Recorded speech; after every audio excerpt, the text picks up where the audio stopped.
वालेकुम Pakistan, good morning Pakistan. आप देख रहे हैं सुबह की सोच, एक नई सुबह के साथ। और आज मंडे है और एक हफ्ते का नया दिन है। एक बार फिर हम एनर्जी के साथ आपके सामने हाजिर खिदमत हैं, क्योंकि हमारी एनर्जी के साथ ही आपको अपने बेड से उठने के लिए एनर्जी चाहिए होगी। क्योंकि आज बहुत सारे लोगों का जो मंडे है वो थोड़ा सा लेट भी स्टार्ट होता है। हमें देख के आपका मंडे भी स्टार्ट हो रहा होगा। खवातीन वो साथ में हूं हसन लियाकत और मैं हूँ गज़ल अमान। आप सबको मेरी तरफ से भी खुश आमदीद। अपने चाय का, अपनी कॉफ़ी का कप उठाएं और टीवी के सामने बैठ जाएं, क्योंकि आज हमारे पास आपको बताने के लिए बहुत कुछ है। इंटरेस्टिंग भी है, हौलनाक मनाजिर भी हैं।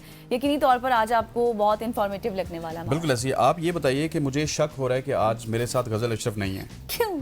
क्योंकि आजकल ना बहुत सारे लोग हैं जो कि मेरे साथ गज़ल बैठी होंगी अवाम के लिए या मेरे लिए, लेकिन आप शायद एआई हूँ या आर्टिफिशियल इंटेलिजेंस के तहत आपको बनाया। मेरे ना ये देखें बिल्कुल हाथों की मूवमेंट हो रही है। ये पेपर्स हैं, ये मैं कप भी उठा रही हूँ, ये मैं टक कर रही हूँ। मैं बिल्कुल एआई नहीं हूँ। आप तो बिल्कुल एआई नहीं है। लेकिन मैं आपको बताऊं कि भारतीय मीडिया जो कि इस वक्त पूरी दुनिया को बेवकूफ़ बना रहा है और पूरी दुनिया को बेवकूफ़ समझ रहा है और अपनी आवाम को वो कुछ ऐसा बेच रहा है जो कि आप सुन के हैरान रह जाएंगे।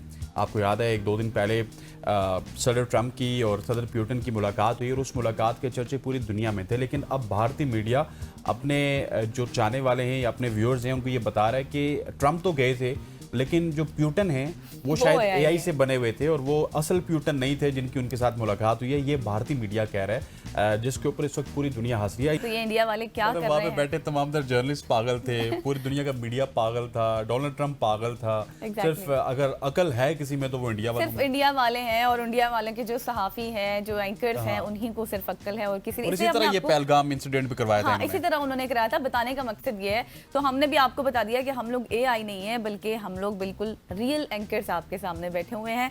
अच्छा जी, let's take a look at today's top stories. तो हम बात कर लेते हैं कुछ इस तरह की, क्योंकि पाकिस्तान के बलाई इलाके खुसूसन खैबर पख्तूनख्वा की अगर मैं बात करूं तो बदतरीन सैलाब में तबाही मचा दी गुज़श्ता दिनों में। और खैबर पख्तूनख्वा के मुख्तलिफ अजला में बादलों के फटने की बातें की जा रही हैं, लैंड स्लाइडिंग की बातें हो रही हैं, सैलाबी रेलों की बातें हो रही हैं। उसके बाद सैकड़ों अफराद जाँ बहक हो गए हैं और अभी भी बहुत सारे लोग डिस्प्लेस्ड हैं, जिससे मुतादिद अफराद सैलाबी रेलों में भी बह गए हैं। जैसे मैंने पहले कहा कि वो लापता भी हैं, फिर इसके साथ साथ मुतादिद मकानात हो गया, दुकानें हो गई, घर हो गए लोगों के, वो मुनहदम हो गए हैं। फिर मुतादिद सैलाब की नज़र भी हो गए हैं। और अभी मैं आपको बताऊं कि बहुत से सैलाब मुतासरीन अभी इस ख़तरे से नहीं निकले थे कि एक और NDMA ने ख़तरे की घंटी दे दी है, जिसमें 3 स्पेल्स की बात की जा रही है।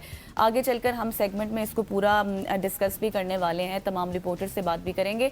लेकिन आपको ये बता दें कि स्टोरी हमारे पास कुछ इस तरह से है कि फील्ड मार्शल सैयद आसिम मुनीर, हिलाल जुरत और निशान इम्तियाज़ ने सूबा खैबर पख्तूनख्वा में सैलाब से मुतासरा आवाम की बहाली से मुतल्लिक़ खुसूसी हिदायत जारी कर दी हैं। फील्ड मार्शल सैयद आसिम मुनीर ने कहा है कि खैबर पख्तूनख्वा में तैनात फ़ौज सैलाब से मुतासरा आवाम की बहाली में भरपूर मदद करेगी और इसी तनाजुर में इजाफी फौजी दस्ते भी भेजे जा रहे हैं। जबकि सिक्योरिटी ज़राए ये बता रहे हैं कि पाक फौज ने एक दिन की तनख्वाह भी खैबर पख्तूनख्वा के सैलाब से मुतासरा आवाम की बहाली के लिए वक्फ कर दी है। और साथ ही उन्होंने अपना एक दिन का राशन, जो तकरीबन 600 टन से ज़्यादा बनता है, वो भी मुतासरीन के लिए वक्फ कर दिया गया है, उनको इमदाद दे दी गई है। जबकि सिक्योरिटी ज़राए ये भी बता रहे हैं कि फील्ड मार्शल ने कोर ऑफ इंजीनियर्स को खुसूसी हिदायत ये भी दी है कि जितने भी पुल थे जो बह गए थे या टूट गए थे, उनकी मरम्मत का काम भी जल्द मुकम्मल किया जाए। जहाँ पर ज़रूरत है आर्जी पुलों की, वो काम किए जाएं। और आर्मी के 9 यूनिट के रेस्क्यू स्निफिंग डॉग यूनिट भी सर्च एंड रेस्क्यू के लिए भेजा जा रहा है। और आर्मी की खुसूसी urban search and rescue team भी फील्ड मार्शल की हिदायत पर तैनात कर दी गई है। Very good decision. बिल्कुल ऐसी ही आर्मी एक बार फिर मुश्किल की इस घड़ी में अवाम के साथ है और अवाम के शाना बशाना हमें खड़ी नज़र आ रही है। अगर मुश्किल की बात की जाए तो मुश्किल और कौमी ज़रूरत की इस घड़ी में Pakistan communication authority PTA cellular mobile operators CMOs के साथ मिलकर तबाहकुन सैलाब मुतासरा लोगों के साथ इज़हार यकजहती और इमदादी इकदाम के तौर पर CMOs की जानिब से सैलाब से मुतासरा इलाकों में सार्फिन को मुफ्त ऑन नेट वॉइस कॉल्स एक ही नेटवर्क की पेशकश कर रहे हैं। पाकिस्तान टेलीकम्युनिकेशन अथॉरिटी के एलामिया के मुताबिक इस इक़दाम का मकसद सारिफीन बशमूल सिफर बैलेंस वाले सारिफ को अपने अहल खाना और हंगामी खिदमात के साथ इस मुश्किल वक्त में जुड़े रहने की सहूलत को यकीनी बना रही है। और PTA ने कहा है कि मुतासरा टेलीकॉम साइट्स में से 72% से ज़्यादा पहले ही बहाल हो चुकी हैं, जबकि PTA CMOs के साथ करीबी कोऑर्डिनेशन से बकिया साइट्स को भी जल्द अज जल्द बहाल करने की हर मुमकिन कोशिश कर रहा है। पीटीए ने टेलीकॉम सार्फिन को मदद फराम करने की SCMOs की बरवक्त कोशिशों को सराहा और बिला तातुल राब्ते को यकीनी बनाने के लिए अपने अज़्म का इयादा भी किया है। एग्जैक्टली अब इससे क्या होगा कि ज़ाहिर है जिस तरह आपने बात की ना अपनी स्टोरी में कि बिल्कुल सिफर बैलेंस वाले लोग हैं उनको ऑन टू ऑन नेटवर्क जो है वो उनके लिए ये सहूलत दे दी गई है। ये भी एक गुड डिसीजन है क्योंकि जितनी तबाही हुई है शायद हम उसको अपने अल्फाज में बयान नहीं कर सकते जिनके साथ हुआ है। आपको याद है कि 2022 में भी सेम इसी तरह का जिस तरह से सैलाब मुतासरीन के साथ सूरत हाल हुई थी और अभी तक कहा जाता है कि वो लोग भी डिस्प्लेस्ड ही हैं। तो अभी जिस तरह से तबाही हुई है चाहे वो गिलगित हो चाहे वो बुनेर हो, बुनेर में तो बहुत तबाही हुई है। एग्जैक्टली खैर आगे बढ़ेंगे तो इस पर बात करेंगे, मजीद आगे बढ़ते हैं। और पाकिस्तान का नया रिमोट सेंसिंग सैटेलाइट कामयाबी से मदार में पहुंच चुका है जिसकी बात अब से कुछ अर्सा पहले भी हमने की थी और बेहतरीन कारकर्दगी भी दिखा रहा है जो कि चीन की मदद से खला में गया था। और Pakistan space and upper atmosphere research जो कमीशन है उसने मुल्क के जदीद रिमोट सेंसिंग सैटेलाइट की कामयाब तैनाती और अमली तैयारी की तस्दीक भी कर दी है। 31 जुलाई 2025 को ये सैटेलाइट चीन के जिचांग सैटेलाइट लॉन्च सेंटर XSLC से भेजा गया था और कामयाब लॉन्च के बाद सैटेलाइट ने ग्राउंड स्टेशन के साथ मुस्तहकम राबता कायम कर लिया है और हाई रेजोल्यूशन तस्वीर हासिल करके ज़मीन पर भेजना भी शुरू कर दिए जिससे मुख्तलिफ कौमी शोबों के लिए डेटा की दस्तयाबी भी मुमकिन हो सकेगी। और ये सैटेलाइट आला मयार की तस्वीरी सलाहियत का हामिल भी है। जो शहरी मनसूबाबंदी हो, इंफ्रास्ट्रक्चर की तरक्की हो या फिर इलाकाई मनसूबाबंदी हो उसमें इनकलाब लाएगा, जबकि शहरी फैलाव हो गया, तरक्की के रुझानात हो गया, उनकी निगरानी में भी ये काफ़ी मददगार साबित होने वाला है। और ये कुदरती आफात से बचाव के लिए भी एक मुस्तहकम निज़ाम है।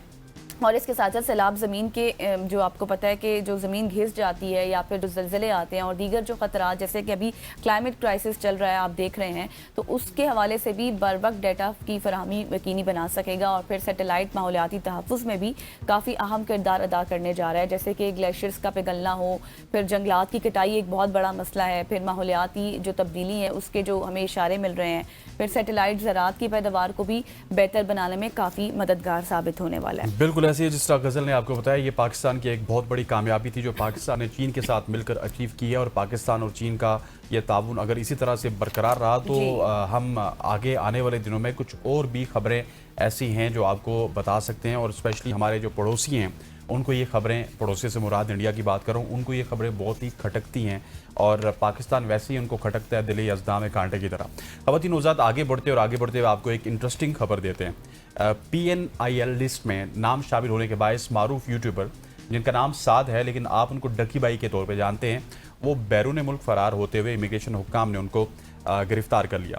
National cyber crime investigation agency के हवाले किया है और मुलजिम को मुकदमा दर्ज करने के बाद ड्यूटी मजिस्ट्रेट की अदालत ले जाया गया, जहां उसे 2 रोज़ा जिस्मानी रिमांड पर national cyber crime investigation agency के हवाले किया गया। डकी बाई पर गैर कानूनी ऑनलाइन जुआ खेलने वाली ऐप्स के ज़रिए मनी लॉन्ड्रिंग का इल्ज़ाम भी है। डकी बाई ने यूट्यूब और समाजी राब्तों की वेबसाइट पर 1xBet और बायनोमो जैसी ऐप्स को फ़रोग़ दिया है। डकी बाई पर आवाम को जुआबाजी और गैर कानूनी सरमायाकारी में मुलव्वस करने का इल्ज़ाम भी है।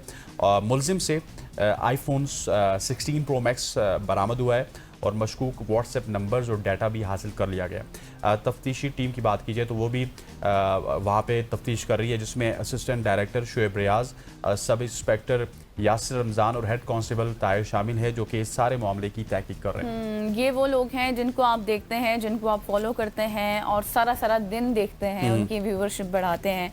खैर इसके ऊपर मजीद इन्वेस्टिगेशन जारी है, जो कुछ भी होगा, जो पेशरफ्त होगी उससे रिलेटेड आपसे हम बात करेंगे। तो ये थी जी आज की हमारी सोशल स्टोरीज, जिसके ज़्यादातर बात पे की है फ्लड से रिलेटेड। और ब्रेक के बाद अब भी हम बात फ्लड पर ही करेंगे, जितना नुकसान हुआ है, तो हमारे साथ रहिएगा।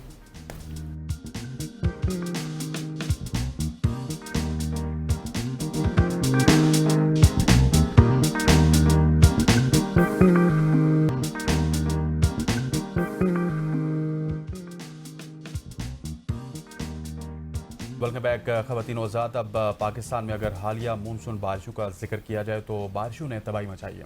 अगर बारिशों की बात की जाए तो बारिशें किसी वक्त ये कहा जाता था कि खुदा की रहमत होती है, लेकिन पाकिस्तान में अब ये हम पे ज़हमत बन रही है और इसके लिए हमारा अपना ही कसूर है। हमने जंगलात की कटाई की और कटाई करके उनको कंक्रीट जंगल बनाया, जिसके नतीजे में अब जहाँ पे भी जाएंगे कहीं आपको क्लाउड बर्स्ट नज़र आएगा, कहीं पे आपको फ्लडिंग नज़र आएगी, अर्बन फ्लडिंग भी, रूरल फ्लडिंग भी, और कहीं पे आपको लैंड स्लाइडिंग होते हुए नज़र आएगी। और सबसे ज़्यादा तबाही की अगर बात की जाए तो वो बारिशों ने मचाई है खैबर पख्तूनख्वा में, जहाँ पे अभी तक जो कुल हलाकतें हैं उनकी तादाद 323 हो चुकी है, जिनमें 217 का ताल्लुक बुनीर से है, जबकि हुकाम का कहना है 134 अफराद लापता हैं। इस हवाले से वज़ीर आला खैबर पख्तूनख्वा ने भी काफ़ी ज़्यादा काविशें की हैं, पाक फ़ौज ने भी की हैं।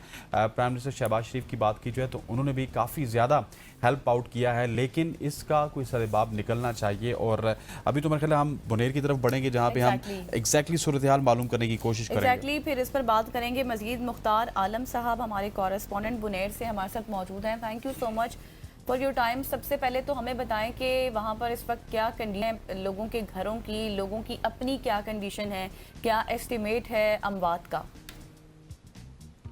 जी थैंक यू। बिल्कुल, जो बारिशें हुई थी सबसे ज़्यादा खैबर पख्तूनख्वा में बुनेर जो है उसकी ज़द में आया था। अभी तक इतलात के मुताबिक दो खबरें चल रही है। जो अमवात है, जो रेस्क्यू ज़राया है उसके मुताबिक ये 272 है, और जो डिस्ट्रिक्ट एडमिनिस्ट्रेशन है उनकी साइड से ये तकरीबन 217 और इस तरह 220 के राउंड अबाउट बताई जा रही है। सूरत हाल यहाँ पे ज़ाहिरी बात है, यहाँ पे हिस्ट्री में कभी ऐसे जो है वो क्लाउड ब्रस्ट वगैरह ये नहीं आया था। स्वात जैसे वहाँ दरिया है वहाँ पे ये हो जाती थी, लेकिन बुनेर इस तरह नहीं था। ये एक क्लाउड ब्रस्ट की वजह से पूरा 3 तहसील है असल में जो इससे इफेक्ट हुए हैं। सबसे ज़्यादा तहसील गदेजी सलारजी है हमारा, जो पीर बाबा साइड वाला है, वहाँ पे बहुत ज़्यादा नुकसान हुआ है। पूरे पूरे गांव जो है वहाँ पे इसकी वजह से जो है वो बह गए हैं। लोगों की सूरत हाल ये है कि रेस्क्यू ऑपरेशन भी यहाँ शुरू है, लेकिन चूँकि कल से दोबारा बारिश यहाँ पे शुरू है, अभी भी बारिश यहाँ पे हो रही है, तो उस हवाले से थोड़ा रेस्क्यू ऑपरेशन में जो है मुश्किलात का सामना करना पड़ रहा है। और काफ़ी लोगों की अभी भी ये उनकी है कि काफ़ी लोग मिसिंग भी है। तकरीबन 150 से 200 की तादाद बताई जा रही है कि वो अभी तक मिसिंग है। इसके बाद जितने 272 तो डेड बॉडीज़ जो है वो रिकवर कर ली गई है। इतलात ऐसे भी है कि कुछ इसमें इस तरह डेड बॉडीज़ भी है जो उधर ही मतलब लोकल्स ने उनको ढूंढा है और उधर ही उनकी तदफीन वगैरह कर दी है। तो अच्छा मुख्तार, मुझे थोड़ा सा इमदादी कार्रवाइयों के हवाले से भी बताइएगा कि इमदादी कार्रवाइयाँ किस तरह से हैं, केपी गवर्नमेंट क्या कर रही है, फेडरल गवर्नमेंट क्या कर रही है, और कौन कौन आपको वहाँ पे एक्टिव नज़र आ रहे हैं? देखिए जी, ऐसा है कि कल चीफ मिनिस्टर भी यहाँ आया था, और जो फेडरल मिनिस्टर्स हैं वो भी आ रहे हैं। इख्तियार वली साहब आए थे, अमीर मुकाम साहब आए थे। तो देखें, यहाँ पे पूरा एक हिली एरिया है, और ये एक नेचुरल डिजास्टर था, इसमें किसी की वो नहीं थी। अभी जो रेस्क्यू सर्विस है उसमें तकरीबन जो है रेस्क्यू हो रहा है, मतलब एक खातिर ख्वाह जो है रेस्क्यू यहाँ पे हो रहा है, क्योंकि इतना ये फ्लड हाईलाइट हुआ है कि बहुत ज्यादा। मुख्तार, आपने 272 बताई हैं, अमवात का एस्टिमेट आपने 272 बताया है, ठीक है, thank you so much for your time. अब हम बढ़ते हैं गिलगित की जानिब, जहां से हमें ज्वाइन कर चुकी हैं हमारी correspondent Kiran Kasim. Kiran, so much for your time. हमें बताइएगा, जिस तरह से मुख्तार कंडीशन बता रहे थे बुनेर के हवाले से, वहाँ पर जो उन्होंने एस्टिमेट बताया है वो 272 का बताया है। गिलगित में कितना नुकसान हुआ है घरों का, लोगों का, क्या वहाँ पर तादाद है लोगों की अमवात की? Thank you so much. Gilgit Baltistan की बात की जाए तो गिलगित बल्तिस्तान की सिचुएशन भी इस वक्त इंतहाई ख़राब है। मौसमी हालात यहाँ पे अभी भी बेहतर नहीं है, बास मकामात पर बारिशें हो रही है।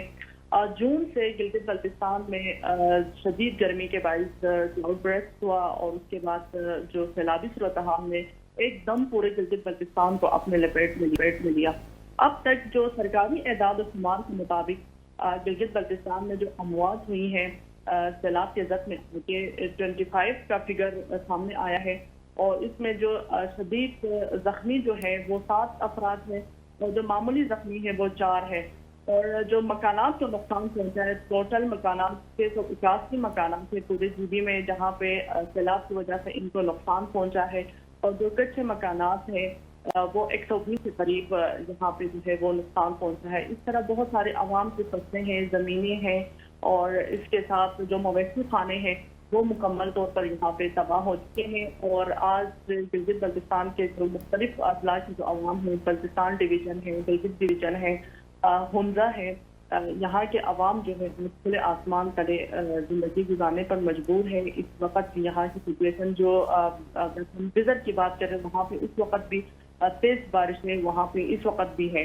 अच्छा किरण, मुझे थोड़ा सा रिहेबिलिटेशन वर्क के हवाले से बताइएगा, इमदादी कार्रवाइयों के हवाले से बताइएगा, और जिस तरह आप कह रही हैं कि वो खुले आसमान तले इस वक्त लोग मौजूद है, तो उनकी रिहेबिलिटेशन के लिए गिलगित गवर्नमेंट या फिर फेडरल गवर्नमेंट क्या कर रही है? देखिए, फेडरल गवर्नमेंट जहाँ पे शहबाज शरीफ साहब आए थे, उन्होंने 4 अरब का यहाँ पे जो ग्रांट उन्होंने वादा किया था, लेकिन उसके बाद वो भी अभी तक फराहमी के हवाले से कुछ नहीं कहा जा सकता है, क्योंकि गवर्नमेंट ने इस हवाले से कोई तस्दीक नहीं की है। और इस वक्त रेस्क्यू ऑपरेशन जारी है, जहाँ पे फ्लड आया है वहाँ पे रेस्क्यू ऑपरेशन है। पाक फौज वहाँ पे रेस्क्यू ऑपरेशन में भरपूर अपना किरदार अदा कर रही है। और इसके साथ जहाँ पे मुनक़ता हुए हैं सड़कें, इस वक्त बहुत सारे गांव ऐसे हैं जिनका राब्ता एक दूसरे से मुनक़ता हो चुका है। ठीक हो गया Kiran, thank you so much. Gilgit की सूरत हाल से आप हमें आगाह कर रही। चमन हमारे साथ हमारे कॉरेस्पॉन्डेंट सवात से मौजूद हैं। Hayat, thank you so much for joining us. Swat में भी हालिया बारिशों ने काफ़ी ज़्यादा तबाही मचाई है, इस हवाले से बताइएगा सवात की क्या सूरत हाल है? जी बहुत शुक्रिया। इस तरह से है कि आज सुबह सुबह सैलाब मुतासरीन के हवाले से मेरे पास अच्छी खबर तो नहीं है, क्योंकि रात से बारिशों का सिलसिला एक बार फिर शुरू हो गया है और मुख्तलिफ मकामात पर नदी नालियों में एक बार फिर तुगयानी आ गई है और पानी के बहाव में इजाफा हुआ है। दूसरी जानिब जो इमदादी कार्रवाइयाँ हो रही थी वो मुअत्तल हो चुकी है। बिजली के बहाली का जो जारी अमल था वो भी तात्तुल का शिकार है। अब आती है गुज़श्ता रोज आने वाले सैलाब की तरफ।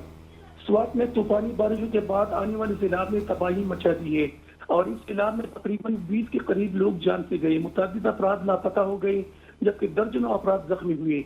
बड़ी तादाद में मकानात, दुकानें, मार्केट, दफातर, स्कूल और दीगर इमलाक बुरी तरह मुतासर हुए।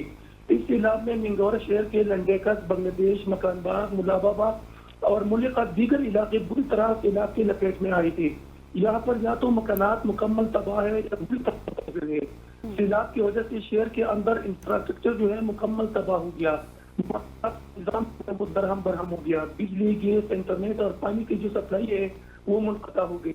अच्छा हयात, मुझे ये बताएं कि जिस तरह से आप बता रहे हैं, अब 20 के करीब आप अमवात बता रहे हैं, इसके साथ साथ लापता अफराद भी हैं, ज़ख्मी अफराद भी हैं, घरों की कंडीशन भी ख़राब है। मुझे ये बताएं कि सवात में अब से कुछ अरसा पहले भी हम बात कर रहे थे, डिस्कस कर रहे थे, जो सूरत हाल थी वहाँ पर अस्पतालों की कंडीशन क्या है? क्या इतनी वहाँ पर जगह मौजूद है कि जितने ज़ख्मी हैं या फिर जितने भी इस वक्त लोग हसास हैं उनको रखा जा सकता है? जी बिल्कुल, अस्पताल में इस वक्त तो सहूलियात भी मौजूद है, अमला भी अलर्ट है। जो जख्मी है वो रेस्क्यू वाले ने वहाँ पर मुंतकिल किया, उनको जो है तिब्बी इमदाद पूरी तौर पर मिल गई। उनमें से ज्यादातर जो है वो अपने घरों को जा चुकी है। लेकिन यहाँ पर सूरत हाल ये है कि जो लोग बेघर हुए उनके लिए खातिर खा इंतजाम मौजूद नहीं है और वो अपने जो अजीज और अकारिब हैं उनके यहाँ रात के गुजारने पर मजबूर। ठीक हो गया, उनके लिए खातिर खा इंतजामात नहीं है। Thank you so much. Hayat Chaman हमारे साथ सवाल से मौजूद थे। अब मंजर बशीर कुरैशी की तरफ रुख करते हैं, जो कि कोटली आज़ाद कश्मीर हमारे साथ मौजूद है। Manzar, thank you so much for joining us. Azad Kashmir के हालात भी कुछ ज़्यादा बेहतर नहीं है, वहाँ पे भी बहुत ज़्यादा बारिशें हुई हैं इस मानसून के स्पेल की अगर बात की जाए तो। आज़ाद कश्मीर और स्पेशली कोटली के हवाले से बताइएगा, वहाँ पे कितना ज़्यादा नुकसान हुआ बारिशों को लेकर? जी, यहाँ पे जो हमारे बिद्रियापुर के करीब जो लोग हैं उनके घरों में पानी गया है और पानी जैसे पहुंचा उनके घरों में जो समाजी तंजीमों के कारकुनान है वो वहाँ पे पहुंच गए थे। उन्होंने हिफाजती इक़दाम किया और जो नुकसानात हुए लोगों के उनके घरों को महफूज मकामात तक पहुँचाया है। सही। अच्छा मंजर, ये भी बता दें कि इस वक्त कोई बताया जा सकता है एस्टिमेट कि वहाँ पर कितने लोगों की अमवात हो चुकी हैं? जी, जिला इंतजामिया की तरफ से अभी तक कोई इमदाद नहीं हुई है। मकामी लोग जो उनकी इमदाद कर रहे हैं। जानी और माली नुकसान की पूछ रही हैं गजल, क्या कोई जानी और माली नुकसान भी वहाँ पे हुआ है आवाम का? जी नहीं, ऐसा कोई नहीं हुआ। ठीक हो गया मंजर, thank you so much for joining अस। मंजर थे हमारे साथ कोटनी से। ख़वातीन और हज़रात, इस वक्त पूरा मुल्क जद में है और जिस तरह हमने पूरे पाकिस्तान का रुख किया, सवात, बोनेर, गिलगित बल्तिस्तान और कोटनी, आज़ाद कश्मीर से हमारे नुमाइंदगान हमारे साथ मौजूद थे। आप सबका बहुत बहुत शुक्रिया। अब यहाँ पे हम जाएंगे, नसीर मेमन साहब हमारे साथ मौजूद हैं, क्लाइमेट चेंज एक्सपर्ट हैं। नसीर मेमन साहब, thank you so much for joining us sir. सवाल सबसे पहले तो यही करेंगे जो मैं और गज़ल सबसे करते आ रहे हैं कि वहाँ से तो हम जानी और माली नुकसान की बात करें थे, लेकिन सर क्या है कि अचानक ये जितनी भी बारिशें हैं जो कभी कभार रहमत हुआ करती थी, अब ज़हमत बनती जा रही हैं, अर्बन फ्लडिंग हो रही है, लैंड स्लाइडिंग हो रही है, क्लाउड बर्स्ट हो रहा है, इसकी वजूहत क्या है? बहुत शुक्रिया। मेरा अपना ये ख्याल है कि अगर आप हिस्टोरिक डेटा निकलवा लें तो ये सब कुछ नया नहीं हो रहा है इन इलाकों में। ये होता रहा है यहाँ पे। क्लाइमेट चेंज अब जरा उसकी शिद्दत में इजाफा हुआ है, फ्रीक्वेंसी बढ़ गई है, बट ये नहीं है कि ये पहले कभी नहीं होता था। 3 चीजें डिफरेंट हुई है जिसकी वजह से हमें तबाही का फेस करना पड़ रहा है, उसको सामना करना पड़ रहा है। एक तो इन तमाम इलाकों में आप फुटेजेस देख लें, जहां जहां पे डिजास्टर है, आप नालों के किनारे कितने बड़े बड़े घर और आबादियां देख रहे हैं। आप 25-30 साल की सैटेलाइट इमेजरीज निकलवा लें, आपको बहुत सारी जगह यहाँ पे खाली मिलेगी, यहाँ पे इंसानी आबादियां नहीं थी। ये पानी की गुजरगाहें हैं, यहाँ से पानी के रेले, पत्थर, मडस्लाइड, लैंडस्लाइड ये यहाँ से गुजरते हैं। जब हमने इन तमाम नालों को कंडेंस कर दिया, कॉन्ट्रैक्ट कर दिया, उनका रास्ता रोक दिया, वहां पे आबादियां बना दी, टूरिस्ट रिजॉर्ट बना दिए, तो फिर जब वो पानी उतरता है तो अब हम उसके नतीजे में जो तबाही देखते हैं ना, वो रिपोर्ट होने लगी। तो ये नहीं है कि ये बारिशें और लैंडस्लाइड पहले नहीं होते थे, बिल्कुल होते। अब हमें इंसानी आबादी, इंक्रोचमेंट, बेतहाशा इंक्रोचमेंट है पूरे पाकिस्तान के नदी नालों के अंदर, फ्लड प्लेन्स के अंदर। आप हैरान होंगे कि जहां जहां दरिया का पार्ट जो है 10-10, 20-20 किलोमीटर चौड़ा है, वहां फॉरेस्ट खत्म करके वहां पे आबादियां बना के पक्के पक्के गांव बना दिए, रोड, रास्ते, हर चीज बना दी। अब वहां से पानी गुजरता है तो हम कहते हैं कि लोग डिस्प्लेस हो गए, बड़ी तबाही फैल गई, क्लाइमेट चेंज आ गया। यस, क्लाइमेट चेंज है, बट आप उसके ह्यूमन डायमेंशन को मिस आउट कर देते हैं। तो एक इंसानी आबादी, दूसरा इंक्रोचमेंट, तो तीसरा एक अहम फैक्टर जो कि आपको अब कंट्री में गिलगित बल्तिस्तान, कश्मीर इन इलाकों में, वो है मैसिव डिफॉरेस्टेशन, जंगलात का कटना। होता ये था कि जब यही पहाड़ों से पानी उतरता था तो ये जंगलात की जड़ें उसको, पत्थरों को जोड़ के रखती थी और पानी के बहाव की वेलोसिटी को, रफ्तार को स्लो कर देती थी। अब हमने जंगलात जा बजा साफ कर दिए। ये सवात बुनेर के इलाके में किसी से आप डेटा निकलवा लें कि मालाकंड डिवीजन है, कितना फॉरेस्ट खत्म हुआ है पिछले 30-35-40 साल के अंदर। अब वो एक्सपोज्ड लैंड है, वहां से ये जब पत्थरों से अब पानी उतरता है तो ये पत्थर उखाड़ के साथ ले आता है। पहले वहां पे दरख्त थे तो पत्थर उखड़ते नहीं थे। नसीर साहब, ये बिल्कुल आपने दुरुस्त फरमाया है जो आपने जंगलात के हवाले से बात की है, बिकॉज अगर जंगलात उस तरह से उनकी कटाई ना होती तो शायद इतनी तबाही भी ना होती, क्योंकि जाहिर है उनकी फाउंडेशन स्ट्रॉन्ग हो जाती है। मुझे ये बताइएगा, मुझे करेक्ट भी कीजिएगा अगर मैं गलत हूँ, जिस तरह से आप बात कर रहे थे कि ये जो एक्चुअल में सैलाब था ये गुजरगाहें थी, लेकिन वहाँ पर जिस तरह से घर तामीर कर लिए गए, हमने फ्लड प्लेन्स हमने देखा, वहाँ पर उस तरह से नहीं उसकी विड्थ छोड़ी गई, जिस वजह से ये ज़्यादा तबाही हुई है। जी बिल्कुल, ये एक बड़ा सबब है, और भी अवामिल हैं। यस, तेज गैर मामूली बादल फटना, ये सब कुछ हुआ है, इसे इनकार नहीं है, लेकिन जो तबाही है, आप एक काम करें ना, पहले 5 हफ्तों का डेटा जो 26 जून से 31 जुलाई तक का निकाल लें एनडीएमए का, मैंने अभी उस पर लिखा भी था डॉन में। 55% लोगों की अमवात, उस वक्त 300 लोगों की अमवात हुई थी, 55% अमवात घर गिरने की वजह से हुई। तो मुझे बताइए कि ये घर कहाँ, आप इसकी कोई इन्वेस्टिगेशन करें ना। मैं कहता हूँ ये जितने वाकयात हुए ना पिछले 2-3 हफ्तों के अंदर, इनका क्लाइमेट ऑडिट करवा लें, एक इवेंट का क्लाइमेट ऑडिट करवा लें, आपको पता लग जाएगा कि इसके पीछे इंसानी अवामिल कौन से कारफरमा थे। एग्जैक्टली। ठीक हो गया नसीर मेमन साहब, thank you so much for joining us. अब हमारे साथ मौजूद होंगे Zaheer Ahmed Babar, chief mate officer हैं, उनसे हम पूछेंगे कि अब आने वाले दिन कैसे होंगे। एग्जैक्टली ज़हीर साहब, thank you so much for your time. और सबसे पहले तो हमें ये बताएं, क्योंकि अभी तो शायद ये भी कहा जा रहा है कि 3 मोर स्पेल्स आने हैं, क्योंकि अभी तो सैलाब मुतासरीन संभले नहीं थे इस तूफान से, कि मजीद भी कहा जा रहा है, तो क्या ऐसा ही है? देखें, बिल्कुल मानसून सीजन के हम एक्टिव फेज से गुजर रहे हैं, और अगस्त, जुलाई और अगस्त जो है वो पीक रेनफॉल सीजन्स होते हैं, और मिड सितंबर तक जो है वो रेनफॉल्स जो है, मानसून रेनफॉल्स जो है वो जारी रहती हैं। उसके बाद 15 सितंबर के बाद मानसून विंड्स जो है वो रिट्रीव करना शुरू कर देती हैं, और मानसून की इंटेंसिटी जो है वो कम होना शुरू हो जाती है। तो ओवरऑल अगर देखा जाए तो अभी भी हम आज भी मुल्क के ज्यादातर हिस्सों में जो है वो बादल छाए हुए हैं और वक्त से बारिश का सिलसिला जो है वो नॉर्दर्न एरियाज में, कश्मीर के ज्यादातर हिस्सों में, खैर पख्तूनख्वा के बालाई पहाड़ी इलाकों में, पंजाब में जो है अब वो वक्त से जारी है ये वेट स्पेल जो है। और इसी तरह सिंध के भी बेशतर हिस्सों में भी जी बारिश की जो है वो इतलात हैं और बारिश जो है वो जारी है।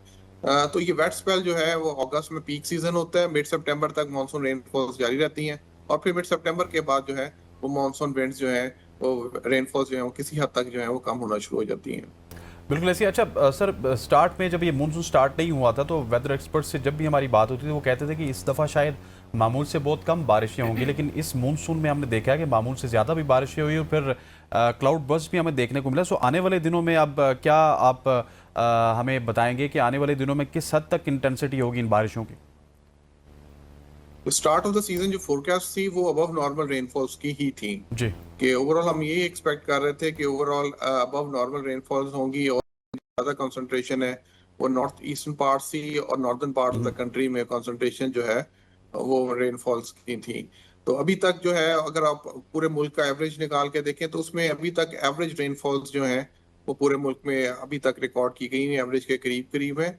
लेकिन जो एक्सट्रीम वेदर इवेंट्स होते हैं वो एवरेजेस में जो है वो काउंट या उसमें वो उसको निकालना जो है वो थोड़ा सा मुश्किल होता है, क्योंकि एक्सट्रीम वेदर इवेंट्स जो हैं वो आइसोलेटेड जगह पे शॉर्ट पीरियड ऑफ टाइम में हैवी रेनफॉल्स की सूरत में हम देख रहे होते हैं। तो आइंदा आने वाले दिनों में भी मानसून रेनफॉल्स जो है वो नॉर्मल और कुछ हिस्सों में जो है अबव नॉर्मल, खासतौर पे जो हमारे कश्मीर के इलाके हैं, खैर पख्तूनख्वा के इलाके हैं और north eastern parts of Punjab है, इसमें अबव नॉर्मल रेनफॉल्स जो है वो एक्सपेक्टेड है ड्यूरिंग द मानसून सीजन। बिल्कुल सर, मुझे ये बताइएगा कि जिस तरह से अब क्लाउड बर्स्ट की बात हो रही है, क्या हम ये फिनोमेना तो एग्जिस्ट तो करता ही है, हमें पता है, तो क्या सारा ब्लेम क्लाउड बर्स्ट पर डालना ये इज इट राइट? देखिए वो क्लाउड बर्स्ट जो है वो एक पहले तो उसकी थोड़ा सा क्लैरिटी दे दूं, जो है ये एक मेट्रोलॉजिकल टर्म है जो कि शॉर्ट पीरियड ऑफ टाइम में हैवी रेनफॉल को और ज्यादा बारिश को कहते हैं। उसमें more than 100 millimetre of rainfall in less than 10 kilometre of area, इसको हम कहते हैं। इसमें बादल के फटने का जिस लोगों का ख्याल है कि शायद कोई बादल फट जाता है, उसका कोई अमल दखल नहीं होता। तो ये हैवी रेनफॉल्स जो हैं वो मानसून सीजन का खास है। ये हम जब भी मानसून सीजन स्टार्ट होता है तो उस वक्त से हम ये कहना शुरू करते हैं कि एक्सट्रीम रेनफॉल्स। बिल्कुल ऐसे। अच्छा सर, हमारे पास थोड़ा सा वक्त कम है अब, क्योंकि ये इन बारिशों ने कराची का भी रुख करना है, सिंध का भी रुख करना है, सो वहाँ पे बताइएगा कि वहाँ पे भी इनकी इंटेंसिटी कैसी होगी? बिल्कुल अगस्त के एंड में जो है लास्ट वीक में सिंध के और सेंट्रल पार्ट्स ऑफ पंजाब जो है वो वहाँ पे भी रेनफॉल्स के चांसेस हैं। मॉडल्स अभी सजेस्ट ऐसे ही कर रहे हैं कि ये अब मानसून की कंसंट्रेशन जो है वो साउथ में वर्ड्स होगी, तो वहाँ पे भी हैवी रेनफॉल्स, हैवी शावर्स और जो कि एक्सपेक्टेड है, खास तौर पे साउथ ईस्टर्न सिंध में, कराची के कोस्टल एरियाज में कुछ। तो ये ओवरऑल जो है कंसंट्रेशन जो है वो साउथवर्ड शिफ्ट हो जाएगी मानसून की। सही। Thank you so much Zaheer Ahmed Babar साहब हमारे साथ मौजूद थे। और इस दफ़ा का जो मानसून है वो काफ़ी बेरहम साबित, बहुत सारे लोग डिस्प्लेस्ड हैं, सूरत हाल, अमवात और जो इंफ्रास्ट्रक्चर की तबाही हुई वो हमने आपके सामने रखी है। अल्लाह ताला उनके हक में तमाम चीज़ें बेहतर करें। यहाँ पर लेंगे एक ब्रेक और ब्रेक के बाद वापस आएंगे और कुछ सियासी माहौल की बात कर लेंगे। स्टे विद अस।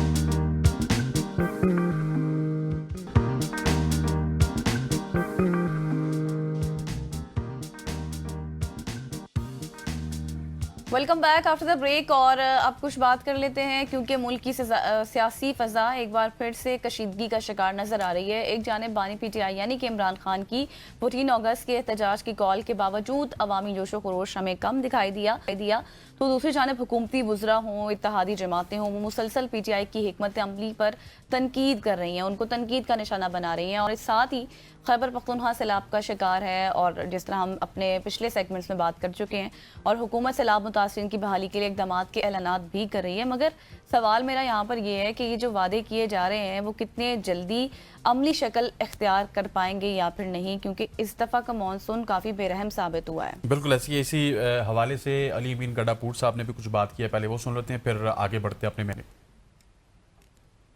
इंसानी जान की तो कोई कीमत नहीं है, वो तो वापस आ नहीं सकती है। भाई हुकूमत जो है, जितना भी लोगों का जो अमलाक का नुकसान हुआ है, पहले की तरह नहीं होगा कि जो नुकसान होता है तो उस नुकसान के बदले में हमारी जो घूमते हैं वो बहुत कम कम्पनसेशन देती है, और उसकी वजह से लोगों का जो एक वो दर्द होता है, तकलीफ होती है, नुकसान होता है, वो उसका अजाला नहीं होता। जी, तो ख़वातीन वज़ात ये तो आपने सुना। अब मुल्क की सियासत के ऊपर भी बात करेंगे, सैलाब के ऊपर भी बात करेंगे। पाकिस्तान तहरीक इंसाफ के सीनियर रहनुमा शौकत यूसुफ ने हमें सुबह की सोच में ज्वाइन किया है। शौकत साहब, thank you so much for joining अस। सबसे पहले आपसे सवाल यही करूंगा, जिस तरह गज़ल ने 14 अगस्त के हवाले से बात की थी, खान साहब की जानिब से पार्टी क़यादत को, कारकुनों को हकीकी आज़ादी के लिए 14 अगस्त को बड़े पुरजोश अंदाज में बाहर निकलने को कहा गया था।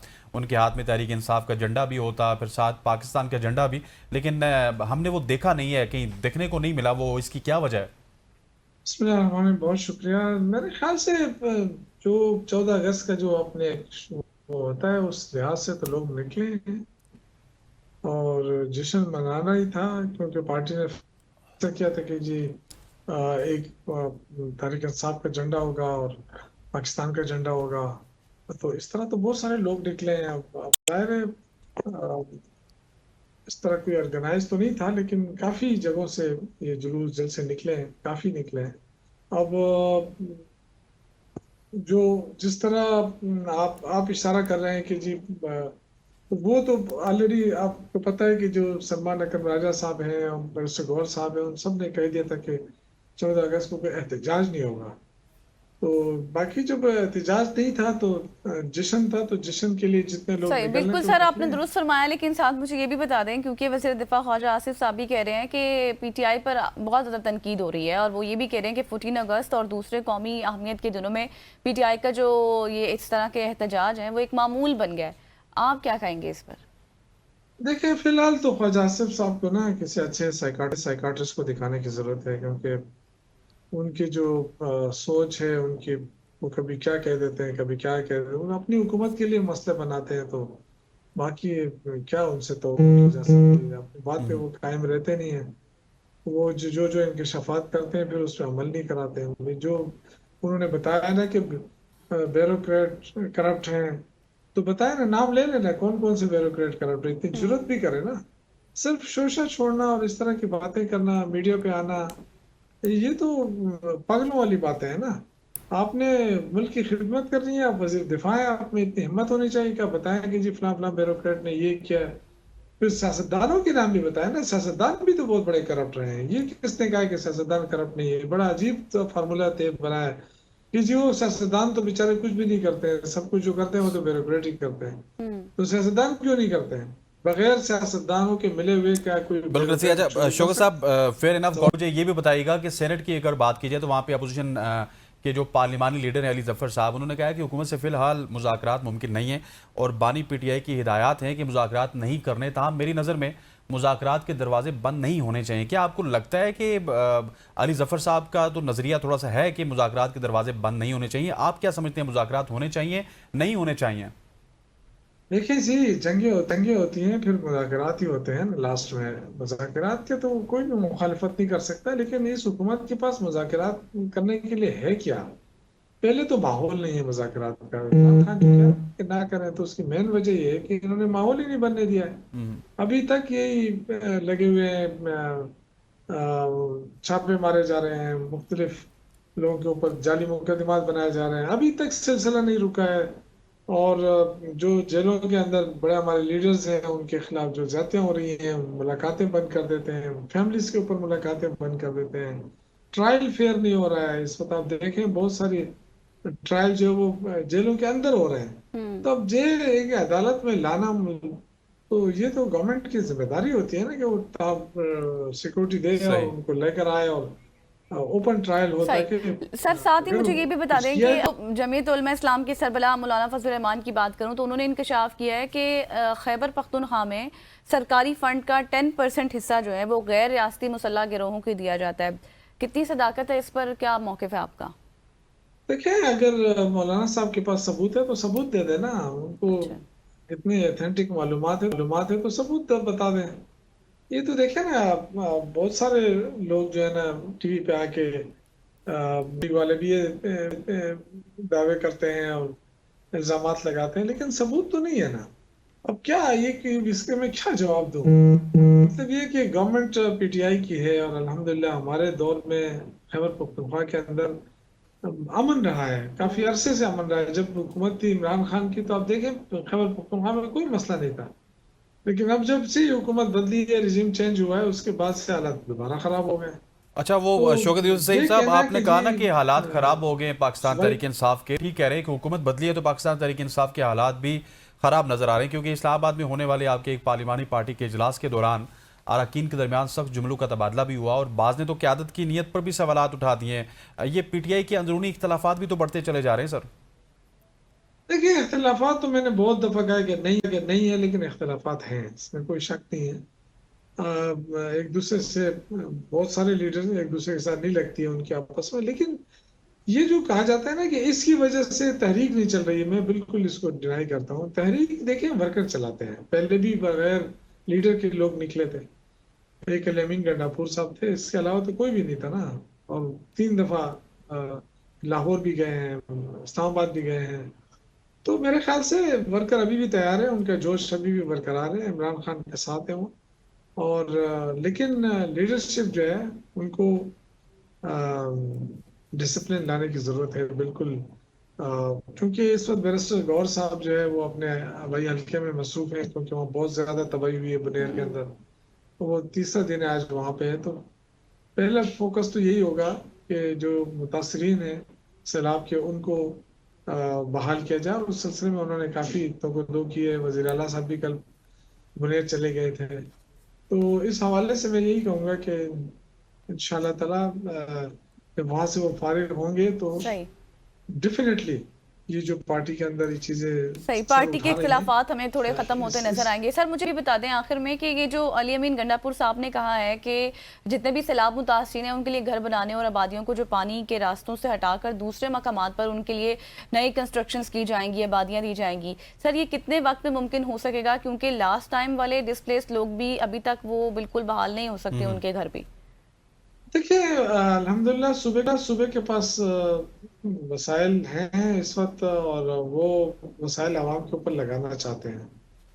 तो नियत साफ हो तो इंशाल्लाह ताला देखें। कल प्राइम मिनिस्टर ने भी कहा था परसों, और सिंध और पंजाब के वज़ीर आला ने भी फोन किया अल-अमीन गंडापुर साहब को, उनको यकीन दहानी कराई।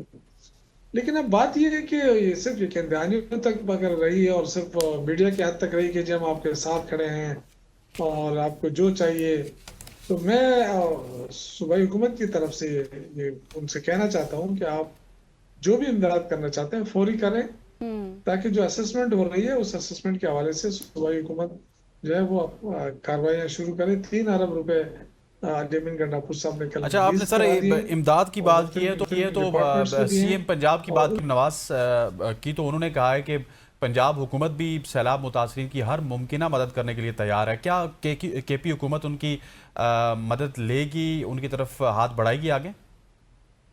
ये जो है ना, ये डिजास्टर है, कुदरती आफात हैं, इसमें हम क्या कहेंगे कि आप हमें मदद करें। कहने की जरूरत तो नहीं है। जब मांग के करना है तो फिर हम दुनिया से क्यों ना मांगे कि जी आ जाए इमदाद करें। लेकिन अल-अमीन गंडापुर साहब ने कहा कि अगर किसी ने मदद की तो ठीक है, नहीं की तो उसने कहा कि मेरे पास इतने वसाइल हैं कि मैं ये तमाम वसाइल आवाम के लिए मैं दे सकता हूँ। तो ये तो एक अलग बात है ना। अगर सूबे तावन करना चाहे तो बेशक करें, बगैर किसी उसके मांगे तांगे खुद ही कर ले तो अच्छा है। थैंक यू सो मच शोक। आप कुछ बात कर लेते हैं क्रिकेट के हवाले से भी, क्योंकि मुत्तहिदा अरब अमारात में होने वाली 3 मुल्की जो T20 सीरीज़ हैं और एशिया कप के लिए पाकिस्तानी स्क्वाड का भी ऐलान कर दिया गया है फाइनली। और पाकिस्तान, अफगानिस्तान और यूएई के ट्राई नेशन सीरीज़ 29 अगस्त से 7 सितंबर तक शारजा में होंगी, जबकि एशिया कप 9 से 28 सितंबर तक अबू धाबी और दुबई में मुनक्किद होगा। लेकिन इसमें अहम बात यह है कि बाबर आजम और मोहम्मद रिजवान दोनों खिलाड़ी स्क्वाड का हिस्सा नहीं है और टीम की क़यादत इस बार ऑलराउंडर सलमान आगा के सपोर्ट की गई है, जो पहली बार कौमी टीम को किसी बड़े टूर्नामेंट में लीड करने जा रहे हैं। और सिलेक्शन कमेटी के मुताबिक भी स्क्वाड नौजवान और सीनियर खिलाड़ियों के इम्तिजाज पर ही मुश्तमिल है, ताकि टीम को एक नई एनर्जी के साथ मैदान में उतारा जा सके। और शायकीन क्रिकेट के लिए ये ऐलान भी काफ़ी हैरान कुन साबित हुआ है, क्योंकि कई सालों बाद बाबर और रिजवान ये एक बड़े नामवर खिलाड़ी थे, वो हमें इस टूर्नामेंट में शामिल नहीं, नज़र नहीं आए हैं। वैसे एक हसनैन बात तो है कि ये रिवायत टूटी पाकिस्तान की कि स्क्वाड अनाउंस हो गया। पहले ऐसे होता था कि सबके अनाउंस हो जाते थे और फिर पाकिस्तान के नहीं अनाउंस होते थे। इस दफ़ा स्क्वाड भी हमने जल्दी अनाउंस किया और उसमें बाबर और रिजवान भी नहीं है हमारे साथ। काफ़ी दिनों बाद एक ऐसी शख्सियत मौजूद है जिनको आप सुनने को बेताब होते हैं। मेरी मुराद सीनियर स्पोर्ट्स जर्नलिस्ट, सीनियर सहाफ़ी, स्पोर्ट्स की दुनिया का एक बड़ा नाम जनाब शुएब जट साहब हैं। जट साहब, thank you so much for joining अस। सबसे पहले तो आपसे आगाज़ इसी से करेंगे कि क्या जो आकिब जावेद साहब ने स्क्वाड अनाउंस किया है एशिया कप के लिए और ट्राई नेशन सीरीज़ के लिए, इससे कुछ उम्मीदें लगाई जा सकती हैं? वालेकुम अस्सलाम, बहुत शुक्रिया आपका। और मैं भी आप लोगों को बहुत ज़्यादा मिस कर रहा था। बिल्कुल देखें, ये जो स्क्वाड अनाउंस किया है, मैं ये समझता हूँ कि ट्राई नेशन सीरीज़ में अगर आप यूएई को हरा दें तो बहुत बड़ी बात होगी। अब अफगानिस्तान के साथ नताइज आपके सामने ही हैं, माजी में जो हुआ था, और अब यूएई की कंडीशंस को देखते हैं, अफगानिस्तान की टीम की स्ट्रेंथ को देखते हैं, फिर पाकिस्तान ने जो कम्बिनेशन जो है वो सिलेक्ट किया है उसको देखते हैं, तो बहुत सारे क्वेश्चन मार्क्स जो है नजर आते हैं। हम एशिया कप की बात बाद में करेंगे, पहले ट्राई नेशन सीरीज की बात कर लें। समझ नहीं आ रहा कि ये मोहम्मद हारिस को आप क्यों जो है वो मुसलसल टीम के साथ लेके चल रहे हैं। यहाँ पे यकीनी तौर पे आप उस्मान खान को मिस करेंगे, जो आपको याद होगा कि पाकिस्तान छोड़ के यूएई चले गए थे, यूएई में क्रिकेट खेल रहे थे, फिर पाकिस्तान ने जाके उनको मनाया और वापस लेकर आए, तो वो वहाँ का तजर्बा रखते थे, अच्छे विकेट कीपर बैटर हैं, वहाँ पे उनकी बारियां जो है वो लग सकती थी। इसी तरीके से अफरीदी को आप किस तरीके से जो है वो नजरअंदाज कर सकते हैं। और जो क्रिकेट बोर्ड के कॉरिडोर हैं उनमें ये बातें होती हैं कि जी अब्बास अफरीदी की इकॉनमी भी बहुत ज्यादा थी, तो जिनको सिलेक्ट किया उनकी इकॉनमी कौन सा कम है, और अगर इकॉनमी का ही मामला था फिर मीर हमजा को सिलेक्ट कर लेते। तो मैं ये समझता हूँ कि स्क्वाड इतना ज्यादा मतवाजन नहीं है, बहुत ज्यादा उम्मीदें ना लगाएं। ठीक हो गया, सही। और ये बाबर और रिजवान की भी बता देना, क्योंकि सब लोग बेताब है उनके हवाले से सुनने के लिए आपके मुंह से भी कि मतलब सारी परफॉर्मेंस बेस्ड चीज़ें थी, बहुत मौके भी दिए गए इन दोनों खिलाड़ियों को, लेकिन नहीं हो पाया, इनसे अपनी जगह नहीं बना पाए।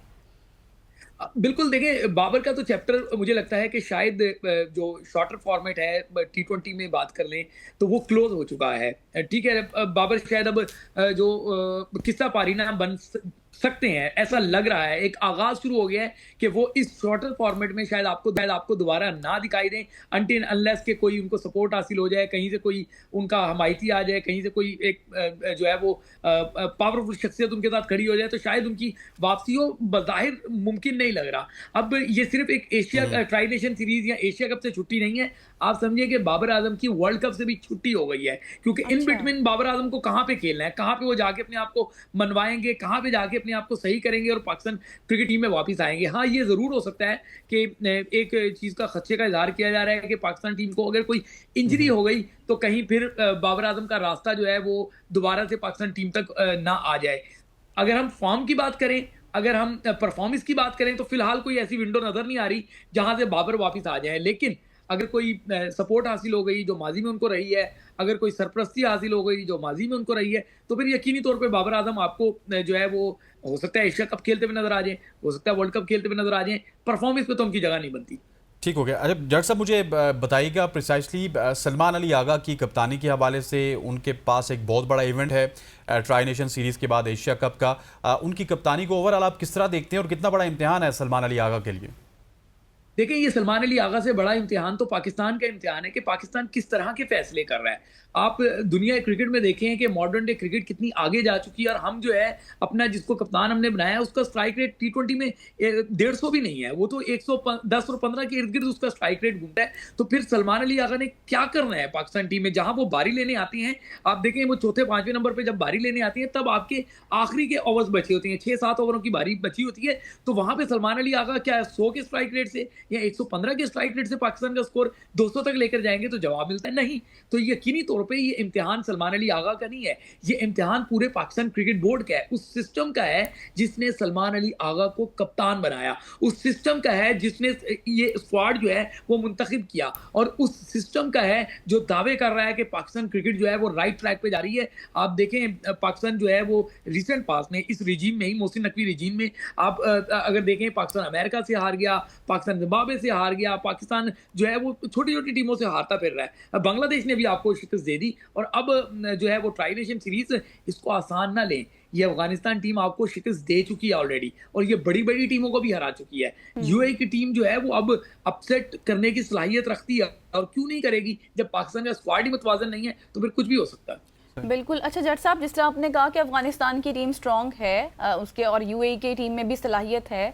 अब बाबर और रिजवान भी नहीं है, लेकिन जब वो थे तब भी उस तरह से क्वालिटी की परफॉर्मेंस हमें नज़र नहीं आ रही थी। तो अब आप टीम की कारकर्दगी के क्या इम्कानात देखते हैं उनके बगैर, यंगस्टर्स के अगर हम देखें तो?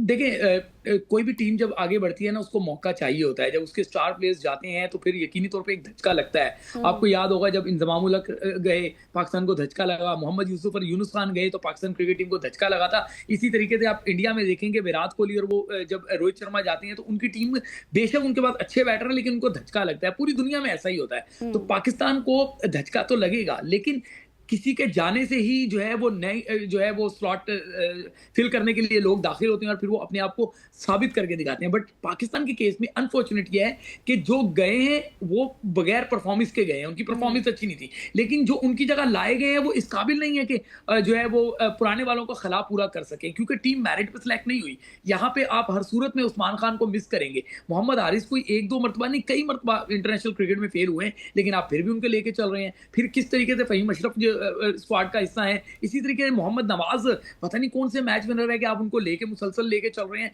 क्यों आखिर, क्यों ये कहां से आ जाते हैं सारे? तो इन खिलाड़ियों के होते हुए अगर हम ये सोचें कि पाकिस्तान टीम जीत जाएगी तो यकीनी तौर पर ये कोई मौजज़ा ही होगा, पाकिस्तान टीम जीते। ट्राई नेशन सीरीज में जाहिर है यूएई कमजोर हरीफ है, तो आपके पास आसान चांस है कि आप जो है ना कुछ बेहतर कर सकते हैं, बट एशिया कप में सोचिएगा भी नहीं। और इस ट्राई नेशन सीरीज में भी वक्त थोड़ा सा कम है, लास्टली मैं चाहूंगा कि आप कमेंट कर लें, ये आकिब जावेद साहब के पास कौन सी जादू की छड़ी है कि वो एनसीए के चीफ एग्जीक्यूटिव भी आप उनको कह सकते हैं, सब कुछ वहाँ पे लग गया और साथ सिलेक्टर भी हैं, चीफ नहीं है सिर्फ, और आके अनाउंस भी कर रहे हैं सारी टीम मनपसंद। देखिए, पाकिस्तान क्रिकेट बोर्ड की हिरार्की में ना मास्टरमाइंड का कोई ओहदा नहीं होता। अगर मास्टरमाइंड का कोई ओहदा होता तो इस टाइम पाकिस्तान क्रिकेट में कई मास्टरमाइंड बैठ चुके हैं। इसी वजह से पाकिस्तान क्रिकेट का वो कहते हैं too many cooks spoil the food. Pakistan cricket का यही है कि इस कश्ती को कई मल्लाह चला रहे हैं, इसलिए ये कश्ती जो है अपोजिट डायरेक्शनों में चल रही है और वो कामयाबी की तरफ नहीं बढ़ रही। आप आकिब जावेद को बिल्कुल पॉइंट आउट आपने सही किया है कि उनके पास कई जिम्मेदारियां हैं। इसी तरीके से असद शफीक को देखें, मेरी इतलात के मुताबिक वो SNGPL में भी हैं, वो वुमेन क्रिकेट के भी सिलेक्टर हैं, वो मैच क्रिकेट के भी सिलेक्टर हैं, फिर उनको हाई परफॉर्मेंस सेंटर का भी कराची का सरबराह बना दिया गया, डायरेक्टर बना दिया गया। इसी तरीके से आप देखें, आपको वहाब रियाज माजी में नजर आते हैं और आपको कई ऐसे चेहरे नजर आएंगे जो 2-2, 3-3, 4-4 जिम्मेदारियां दे रहे हैं। तो पाकिस्तान क्रिकेट में यही चल रहा है, जब उसका सरबराह जो है वो कई जिम्मेदारियां निभा रहे हैं, मोहसिन नकवी, तो इसी तरीके से उनकी टीम भी कई जिम्मेदारियां निभा रही है और इसी वजह से वो अपना काम नहीं कर पा रहे। अलबत्ता मुख्तलिफ जिम्मेदारियां उठा के जो है वो ये दावा जरूर कर सकते हैं, देखें हम कितने काम कर रहे हैं। वो कहते हैं चज का काम एक भी नहीं हो रहा उनसे। और पाकिस्तान क्रिकेट का बेड़ा गर्क कर रहे हैं। बिल्कुल एग्जैक्टली। खैर, अब देखते हैं कि क्या कुछ होता है। जिन बातों के, जिन खदशात का इजहार जट साहब आपने किया है, वो उसके बरक्स ही चीज़ होती है या फिर वैसा ही होता है। Thanks for being with us, thank you so much once again. और जिस तरह से मुश्किलात हैं हमारी क्रिकेट टीम, उम्मीद करते हैं कि वो ख़त्म हो जाएंगी। यहाँ पर लेंगे एक ब्रेक और ब्रेक के बाद वापस आएंगे। Stay with us.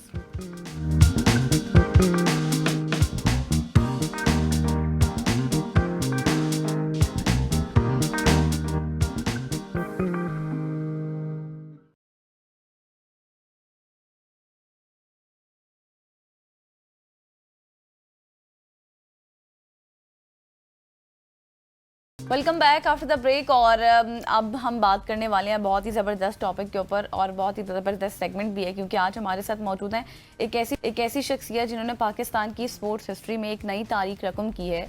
Pakistani football federation ने पहली बार बॉयज़ टीम के साथ खातून मैनेजर को तैनात कर दिया, और ये एहसास हासिल हुआ है उरूज सुहेल भट्ट को। और उरूज ना सिर्फ पाकिस्तान अंडर-17 फुटबॉल टीम की मैनेजर हैं, बल्कि फीफा और AFC की सर्टिफाइड आप ये कहें कि सेफ गार्डिंग ऑफिसर भी हैं। और ये तकर्री इस बात का सबूत है कि खेल के मैदान में ख़वातीन में क़यादत और फैसला साजी के आला जितने भी आप ये कहें कि मुनासिब पर अपनी सलाहियतों का लोहा वो मनवा सकती हैं। और हम खुश आमदीद कहते हैं उरूज को अपनी सुबह की सोच में। बिल्कुल ऐसी उरूज, सबसे पहले आपको वेलकम, बहुत बहुत मुबारक हो आपको। मैं पहला सवाल बड़ा सिंपल कि जब आपको पाकिस्तान अंडर-17 बॉयज़ टीम का मैनेजर तैनात किया, उस वक्त जब आपको ये खबर मिली तो आपका जो पहला रद्द-ए-अमल था वो क्या था? जी बहुत शुक्रिया। अस्सलाम वालेकुम एवरीवन। रद्द-ए-अमल तो यही था, खुशी हुई थी और बहुत ही पुरजोश थी मैं इसको लेके, क्योंकि बॉयज़ टीम के साथ काम करना एक डिफरेंट एस्पेक्ट है और स्पेशली एक खातून होने के नाते जो है वो बहुत डिफरेंट सी एक बात है, तो बहुत खुश। सही। तो अच्छा अरूज, ये बताएं कि ये जिस तरह से अब आपको तैनात कर दिया गया है, जाहिर है ये ख़वातीन के लिए भी एक बहुत बड़ी मिसाल है, एक मैसेज है कि बॉयज़ के साथ एक वुमेन को उस तरह से मैनेजर बनाना और एम्पावरमेंट के लिए भी बहुत अच्छी बात है। तो अभी आप इस सब चीज़ को किस तरह से लेकर चल रही हैं, कौन कौन से आप इनिशिएटिव्स इंट्रोड्यूस करा रही हैं उन तमाम लोगों के लिए? अच्छा, सबसे पहले तो ये कि पाकिस्तान फुटबॉल फेडरेशन ने बहुत बड़ा कदम उठाया है। मैं बहुत शुक्रगुजार हूँ हमारे प्रेसिडेंट मोहसिन गिलानी साहब की, इसके अलावा हमारे एक्टिंग जनरल सेक्रेटरी जो हैं शाहिद खोकर साहब, उनकी, कि उन्होंने मेरे पे भरोसा किया और मेरे काम को देखते हुए, मेरे पुराने काम को देखते हुए, एक्सपीरियंस को देखते हुए मुझे मेंस टीम के साथ जो है वो एज अ मैनेजर लगाया। वेल, इसके अंदर बहुत सारी डिफरेंट चेंजेस आ सकती हैं क्योंकि मैनेजमेंट जो है वो एक स्किल है, उसमें औरत या मर्द डिफरेंशिएट नहीं कर सकते आप। आदमी भी उतना ही काम करते हैं, औरतें भी उतना ही काम करती हैं। बस जो मौका मिला है उसको भरपूर तरीके से निभाना है ताकि आगे भी खवातीन के लिए जो है वो ये इस काम करने के मौके खुल सके। बिल्कुल ऐसा ही है। रूज, हम थोड़ा सा आगे बढ़ते हैं और आपसे अब पाकिस्तान फुटबॉल टीम के हवाले से, अंडर 17 फुटबॉल टीम के हवाले से भी हमने पूछना है क्योंकि आने वाले दिनों में हमने सैफ चैंपियनशिप और एशियन क्वालिफायर भी खेलना है। टीम की तैयारी आपको कैसी नज़र आ रही है? और फुटबॉल में पाकिस्तान में क्रेज़ तो बहुत ज़्यादा है लेकिन अच्छी खबरें काफ़ी कम मिलती हैं पाकिस्तान को। जी, ऐसे ही है। पहले तो आपको पता है फुटबॉल फेडरेशन में काम तो हो रहा था लेकिन इतने बड़े पैमाने पे ऐसे काम नहीं हुआ। लास्ट 2 मंथ्स के अंदर प्रेसिडेंट साहब ने बहुत सारी चेंजेस लेके आए हैं। अभी अंडर 23 की टीम भी सिलेक्शन हुई, उसके लिए भी उसकी भी टीम अनाउंस जो है वो उसका जो राउंड 1 है उसके लिए अनाउंसमेंट हो गई। इसी तरह अंडर 17 के ट्रायल्स हुए, ओपन ट्रायल्स रखे हम लोगों ने जो इस्लामाबाद में मुनक्किद किए गए। पूरे पाकिस्तान से वहां पे बच्चे आए, उन्होंने ओपन ट्रायल्स दिए और ओपन ट्रायल्स के अंदर सिलेक्शन क्राइटेरिया जो था उनकी परफॉर्मेंस बेस के ऊपर था। सो बेसिकली फुटबॉल या किसी भी गेम में फरोग जो है वो तभी हासिल होता है जब हम ओपन ट्रायल्स के अंदर बहुत सारे टैलेंट को इकट्ठा करते हैं और सफाई से जो है वो ट्रायल्स देते हैं। उसके अंदर जो राउंड 1 में 50 बच्चे सिलेक्ट हुए, उनके ऊपर कारकर्दगी की जा रही है, उनके डॉक्यूमेंट्स वगैरह, उनकी चीजों के, उनकी फिटनेस के ऊपर काम किया जा रहा है। अभी जो है वो इंशाल्लाह आने वाले दिनों में कैंप लग जाएगा उनका ऑफिशियल, तो उसके अंदर जो है वो उनकी जितने भी प्लेयर्स की गेम है उसके ऊपर ज्यादा फोकस किया जाएगा, उसको ज्यादा तैयार किया जाएगा उन प्लेयर्स को। तो आइंदा इंशाल्लाह जो है वो आपको अच्छा रिजल्ट सुनने को मिलेगा। और अंडर 17 की ही टीम होती है बेसिकली, अंडर 15 की, जिससे जो है हमारा प्लेयर जो है आगे जाके नेशनल टीम में, बड़ी टीम में परफॉर्म करता है अच्छी तरीके से। बिल्कुल एग्जैक्टली। अच्छा रूज साहब, ये भी बता दें कि हमारी फुटबॉल टीम की अगर चैलेंजेस की बात करें तो सबसे बड़ा चैलेंज आपको क्या नजर आता है? फैसिलिटीज की कमी है, कोई डोमेस्टिक स्ट्रक्चर या फिर कोई इंटरनेशनल एक्सपोजर उस तरह से नहीं है? सो बेसिकली क्योंकि हमें जो है निचली साइड से ही स्टार्ट करना पड़ता है। हमारे पास फुटबॉल स्टेडियम्स इस तरीके से मौजूद नहीं है, लेकिन मतलब जो फैसिलिटीज हैं उसके अंदर इस तरह से मौजूद नहीं है कि हम जो है वो बहुत ज्यादा एक्सपोजर दे सकें। बट इंशाल्लाह आने वाले दिनों में प्रेसिडेंट साहब ने जो है वो बहुत अच्छा इकदाम उठाया है। जो प्लेयर्स हैं उनको बहुत सारे डिफरेंट मैचेस मिलेंगे नेशनल लेवल के ऊपर, इंटरनेशनल लेवल के ऊपर, और इसी तरह फ्रेंडलीज खेलते खेलते हम जो है इंशाल्लाह आगे बढ़ सकते हैं। बिल्कुल ऐसे ही। अच्छा, मुझे ये भी बताइएगा कि जिस तरह इंटरनेशनल एक्सपोजर की बात की है गज़ल ने, तो क्या आप समझती हैं कि कुछ ऐसी बायलैटरल सीरीज़ हैं हमें खेलनी चाहिए हमारे नेबर्स में, सऊदीया से ही हम खेल लें या कुछ इस तरह के ममालिक से जहाँ पे फुटबॉल का क्रेज़ कंपैरेटिवली पाकिस्तान से ज़्यादा है? सो वहाँ पे हमें जब एक्सपोजर मिलेगा तो हमारे नौजवानों के लिए बड़ा अच्छा होगा। जी बिल्कुल, इंशाल्लाह एक्सपोजर इनको जरूर मिलेगा। अभी सैफ चैंपियनशिप आ गई है, इसके आगे AFC की भी इंशाल्लाह सीरीज है, तो इंटरनेशनल मैचेस अब ज्यादा से ज्यादा होंगे क्योंकि फेडरेशन ने इकदाम उठाया है कि प्लेयर्स को आगे मौके फ्राहम किए जाएं। जैसे ही इंटरनेशनल मैचेस जो है वो ज्यादा से ज्यादा खेले जाएंगे तो इंशाल्लाह जो है वो पाकिस्तान जरूर तरक्की करेगा। आपने देखा है कि वुमेन जो है वो किस तरीके से अपना जो नंबरिंग है वो 1000 से नीचे ले आई है। सो इंशाल्लाह रैंकिंग में लड़के भी जो है वो ज्यादा से ज्यादा मेहनत करके ऊपर की तरफ जाएंगे। सही हो गया। थैंक यू सो मच अरूज, आप हमारे साथ मौजूद थी और जिस तरह से आप बात करी थी क्वालिटीज़ की भी कि आने वाले दिनों में हमें मज़ीद क्वालिटीज़ भी नज़र आएंगी, फिर चैलेंजेस से रिलेटेड भी बात की अरूज ने, बिल्कुल कि वो भी जल्द ही कम हो जाएंगे, फिर इंटरनेशनल एक्सपोजर से रिलेटेड भी हमने बात की है। बिल्कुल ऐसे ही, और ये हमारी फुटबॉल के लिए बहुत ही अच्छा होगा क्योंकि एक तो उरूज की अपनी अगर तकर्री की बात की जाए तो ये खवातीन के लिए काफ़ी हौसला अफजा है। फिर उसने भी हेडलाइंस बनाई हैं। पाकिस्तान अंडर 17 टीम की बात की जाए तो बिल्कुल उन्होंने दुरुस्त कहा कि यहीं से लड़के आते हैं और वो पाकिस्तान को रिप्रेजेंट करते हैं, क्योंकि फुटबॉलर्स का वो क्रिकेट वाला हिसाब नहीं होता कि उनकी पीक जाके 30-32 पे स्टार्ट होती है, उनकी पीक 21, 22, 23, 24 पे स्टार्ट हो जाती है। तो ये हम उम्मीद करते हैं कि हमारा जो फुटबॉल का फ्यूचर है वो ब्राइट होगा और आने वाले दिनों में आपको फुटबॉल से, स्पेशली पाकिस्तान फुटबॉल से अच्छी खबरें मिलेंगी। खवातीन वज़ात आज की सुबह की सोच से इतना ही। मुझे गज़ल अशरफ को और हमारी पूरी प्रोडक्शन टीम को इजाज़त दीजिए। अल्लाह हाफ़िज़।